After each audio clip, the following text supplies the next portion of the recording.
L'exercice joue un rôle primordial sur la santé des gens. Mais comment bouger et maintenir la forme lorsque les mouvements du corps sont restreints? À l'aide de vélos modifiés et adaptés à leurs conditions, de nombreux handicapés de naissance ou qui le sont devenus suite à un accident ou à une maladie grave peuvent eux aussi profiter du bonheur de se déplacer à vélo.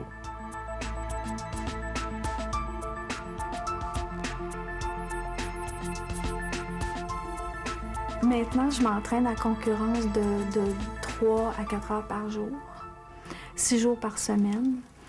Ça équivaut environ à ce que je faisais avant ma paralysie, avant même le diagnostic de ma maladie.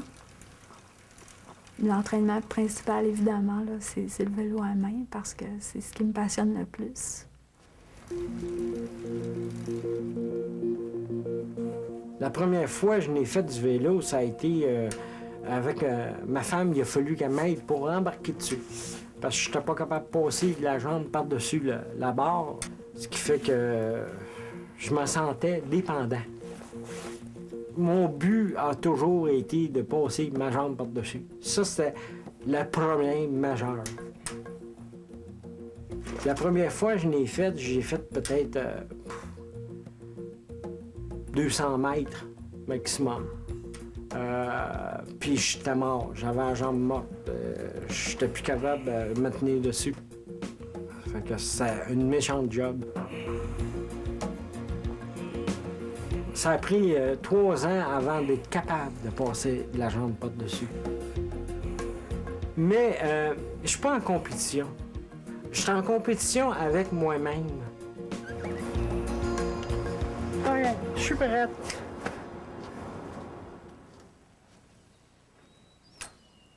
Au niveau du vélo, ce qui est tout à fait extraordinaire, c'est que j'ai 100% d'autonomie. Quand je décide d'aller en vélo, il s'agit de m'habiller comme tout le monde.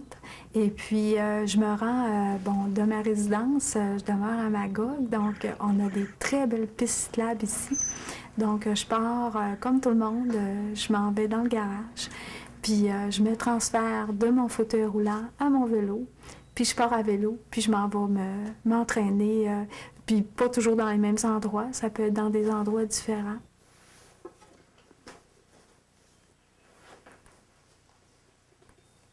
C'est sûr que le fait d'être autonome dans le sport, de pouvoir partir et le faire sans que ça requiert l'aide de personne, ça, c'est encore plus extraordinaire parce que je suis une fille de sport individuel.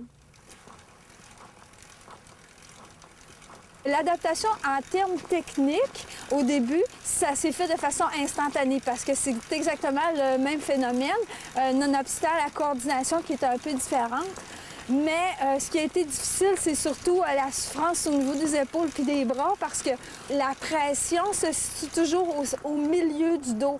À la longue, ça devient fatigant, ce qui fait en sorte qu'on ne peut pas en faire 6 heures puis 7 heures en ligne. On pourrait toujours, mais c'est plus fatigant que du vélo normal, là, si on peut dire.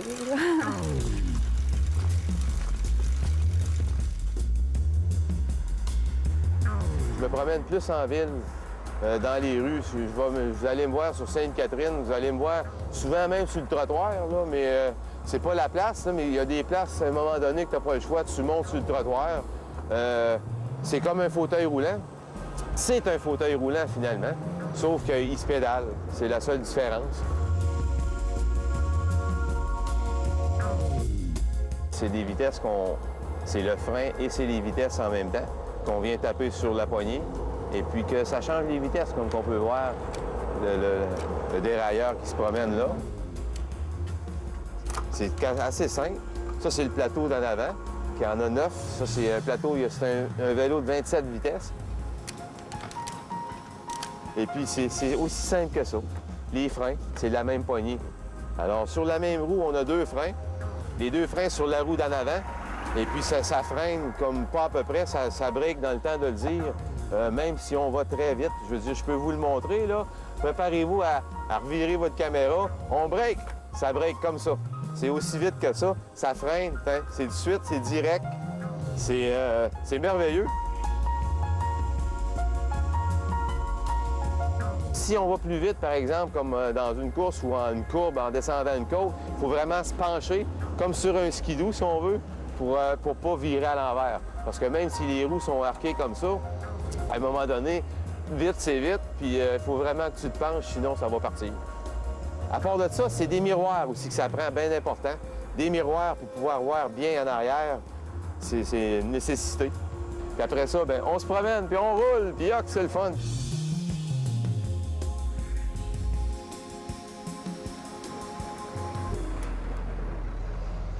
Il faut que je me force pour être en forme. Tu sais? Ce qui fait que, étant donné encore là que je suis paralysé, puis il faut que je m'arrange pour trouver des moyens pour me garder en forme. Puis pour moi, c'est le vélo.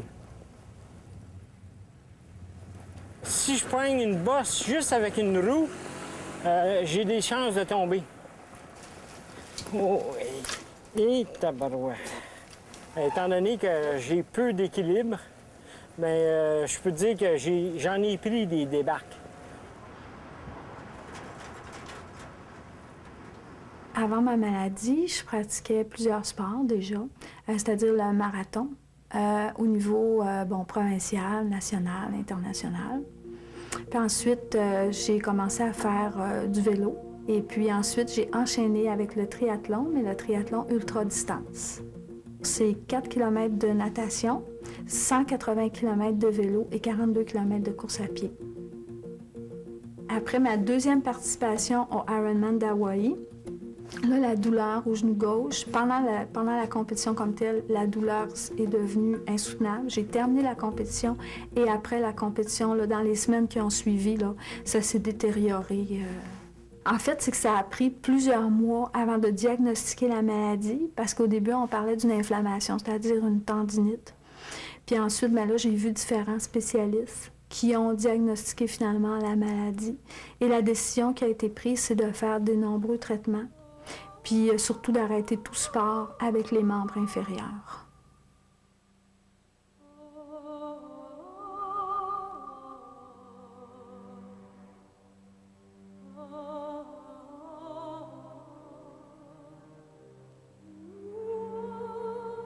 Lynn Tremblay apprend finalement qu'elle est atteinte d'une maladie chronique peu commune, la dystrophie sympathique réflexe.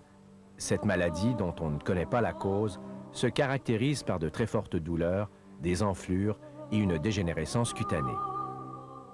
C'est une douleur qui est terrible.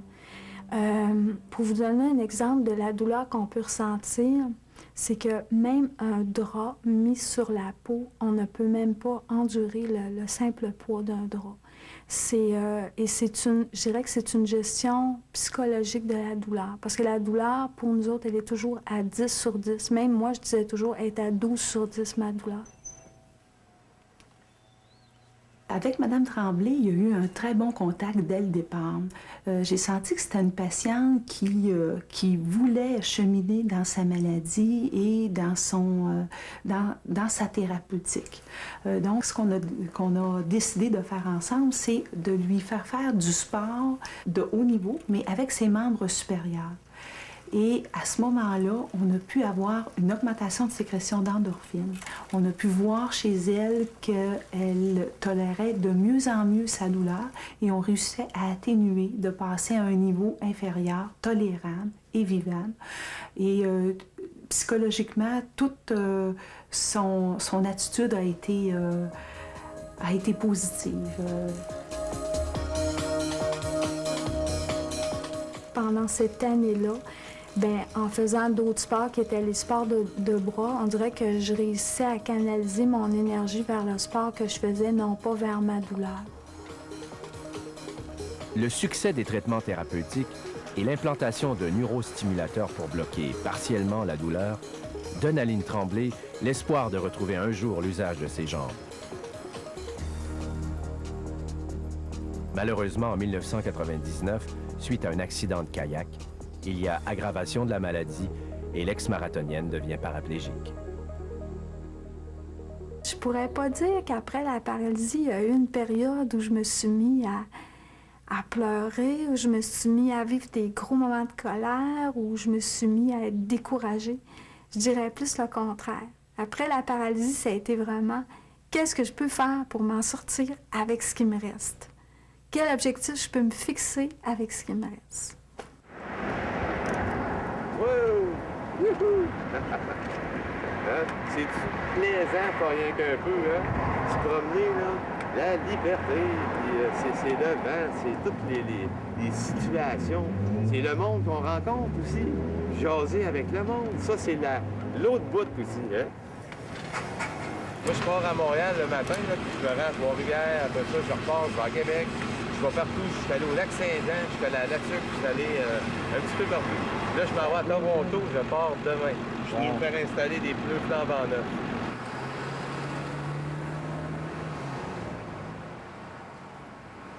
En 95, suite à une opération au cerveau, j'ai fait un AVC. Et puis, j'ai passé 5 mois à l'hôpital, dans un lit couché. Et puis, c'était vraiment affreux. Je parlais plus. Je n'étais plus capable de lire, d'écrire. Je pensais que la vie était finie. J'avais 39 ans. Je suis en forme. Puis, dans le fond, c'est ça qui m'a sauvé. Ma forme physique. Aussi, je faisais beaucoup de vélo. Je pouvais me promener partout. J'avais même vendu mon char pour faire du vélo.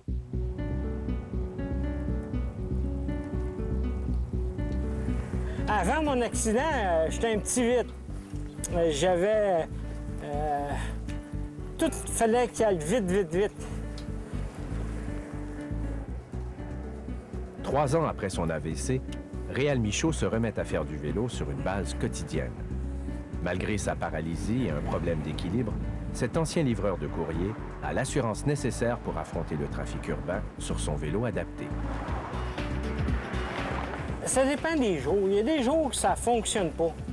Et des fois, c'est mon pied, mon talon qui frotte sur la pédale, puis j'ai pas le choix, il faut que j'arrête à placer le pied.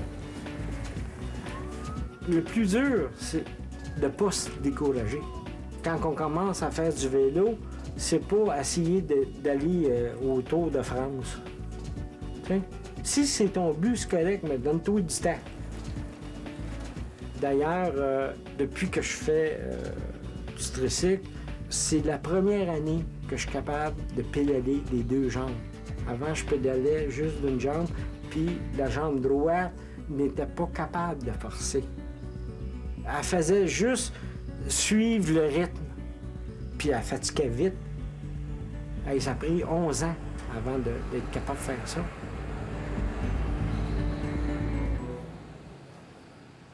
Professionnellement, je suis enseignante. J'ai une entreprise de formation continue et je travaille également pour l'Université de Sherbrooke comme superviseur universitaire. Je réussis à avoir une vie tout à fait normale avec des activités et culturelles et professionnelles, mais évidemment, le sport demeure toujours la priorité là, dans mon quotidien. Là. J'arrive de Toronto, là, présent. Ça fait 14 jours à peu près. Et puis, ça m'a pris 28 heures pédaler jusqu'à Toronto. Mais dans 3 jours et demi, là. Puis, ça a été un voyage, là. Au bout. Et puis, c'est ça. Après ça, je suis revenu. Ça l'a pris peut-être un petit peu plus long. Une couple d'heures de plus. Puis, pour finalement revenir à Dorion. Puis, ma mère était là. Puis, juste moi puis elle. Là, puis, c'était comme... mission accomplie, puis en même temps, c'est à la prochaine, là, parce que je repars, là, je sais pas quand, mais je repars. Je vais peut-être me rendre au Mexique la prochaine fois, là, quelque chose de... Je sais que je suis capable à cette heure. Salut, gars! Salut, la fille! J'étais partie à Québec avec une amie pour... elle avait décidé de faire du ski durant la journée. Puis j'ai rencontré un homme pendant cette journée-là qui s'est approché de moi puis qui m'a dit écoute, est-ce que ça te plairait de monter et de descendre la piste de ski? Puis là, ben moi, je croyais pas que je pouvais faire du ski. Je comprenais même pas. Je dis il va me monter dans la chaise, puis il va me prendre sur son dos, puis il va me faire descendre la piste. Mais non, c'était pas ça du tout. C'est qu'il m'a fait découvrir le ski pour personnes avec un handicap. Et là, pour moi, c'était la passion. Cet homme, c'est Clermont Simard, spécialiste de la réadaptation des personnes handicapées et professeur émérite à l'Université Laval à Québec. Ils ne se sont jamais revus depuis leur rencontre sur les pentes de ski. Lynn est heureuse de pouvoir enfin lui dire sa reconnaissance. Ah ben vraiment. Faut pas que je pleure, là, mais je suis vraiment contente. Après plusieurs années, hein? Je pense que je vais faire un plus gros câlin. Je suis trop contente. Vraiment. C'est très gentil. Vraiment. C'est toute qu'une belle surprise. Vraiment. Le destin de Lynn Tremblay est loin d'être banal. Ce que la vie lui enlève d'une main, elle semble bien vouloir le lui remettre de l'autre. Lynn est aujourd'hui quadruple médaillée des championnats canadiens de ski alpin pour personnes handicapées.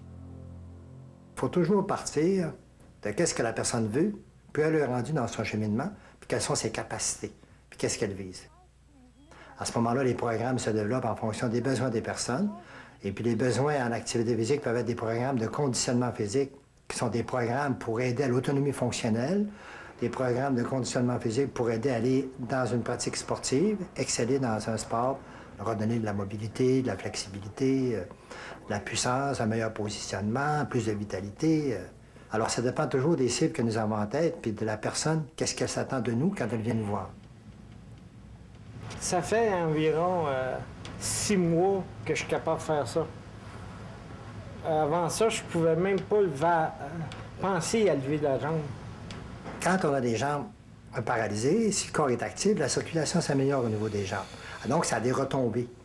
Quand on dit activité physique, ça veut dire être actif mentalement, psychologiquement parlant, socialement et physiquement.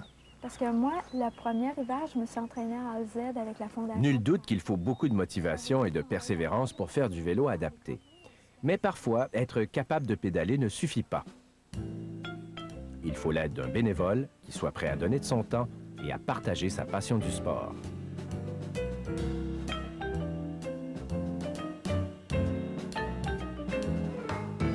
L'Association des sports loisirs pour aveugles, en fait, est une association à but non lucratif qui a été fondée par un groupe de sportifs voyants et non-voyants pour pouvoir faire des activités sportives et notamment offrir ce service aux handicapés visuels avec des guides qui sont expérimentés. Je les ai installés là. Parce que je suis pas assez grande, alors j'aime ça quand ils sont... C'est ça, ça me permet, tu sais, au lieu d'être là... On loue les tandems, c'est plus facile du point de vue entretien et puis stockage, donc c'est on les loue. C'est sûr que quand on prend un tandem, on a besoin d'ajuster 2-3 petites parties pour que ce soit confortable pendant qu'on roule. T'es prête? Oui. 3, 2, 1, go! Quand on démarre, c'est important de partir du même côté. Parce que sur un tandem, c'est plus complexe. Donc il faut vraiment partir sur la même vitesse et du même côté pour garder l'équilibre et pour pouvoir s'en aller assez facilement. Moi, je ne vois pas le soleil, mais si le soleil est assez chaud, je le sens. En plus d'être en mouvement, j'aime bien. En bonne compagnie, ça compte. Et mes sensations, c'est le vent, les bruits, quand on traverse un parc, entendre les oiseaux, si on est sur le bord d'une rivière, c'est l'eau. Il y a une motomarine puis des petits bateaux. Là. Il y en a un bateau qui était là longtemps, là, des années, il s'appelait le Poténico. Pour nous, l'important, à mon avis, c'est vraiment la personne avec qui on va faire du tandem. On sait que c'est une personne prudente, qui va nous aviser s'il y a quelque chose, un mouvement à faire. Et là, ça va retourner à droite, on pédale. Vas-y, pédale. Comme ça, on remonte ici. Si on doit aller plus vite, eh bien, on peut s'entendre avant. Des fois, on crie pépé, met de la pression ou tout dépend, là. C'est vrai qu'on va beaucoup communiquer pour changer en fait de vitesse ou pour changer d'allure ou de rythme en fonction aussi du terrain. Il va y avoir un virage à gauche. Si on a besoin de monter, ben, on va accentuer un peu. Donc on va anticiper, avant de le faire, on va anticiper et puis on va toujours communiquer ensemble pour qu'on soit à l'aise en tout temps dans le vélo. Et là, on est bon. Là, on peut reprendre la pédalée.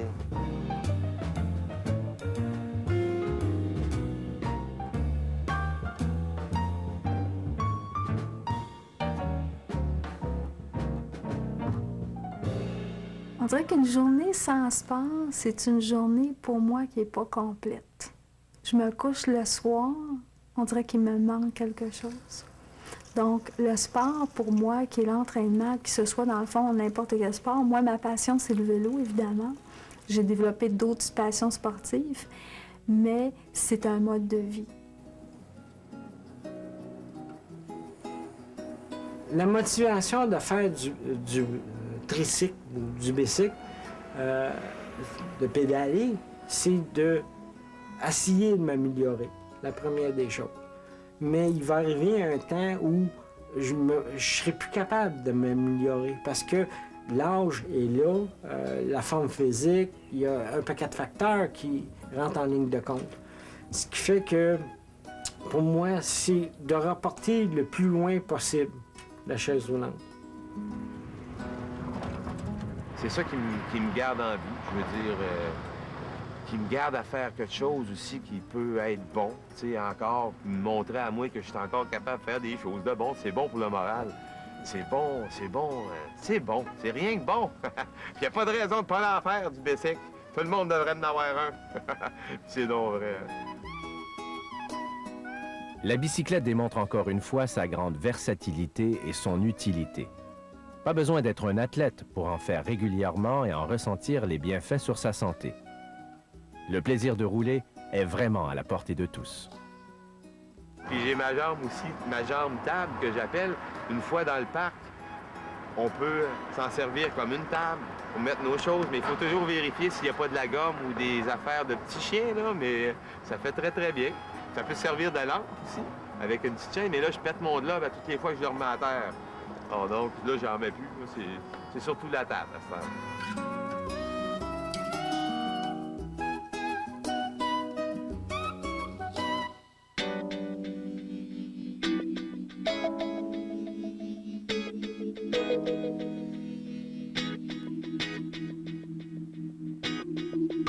Restez des nôtres. Jacques Penaud est un policier très obstiné dans l'interpellation. Dans un instant.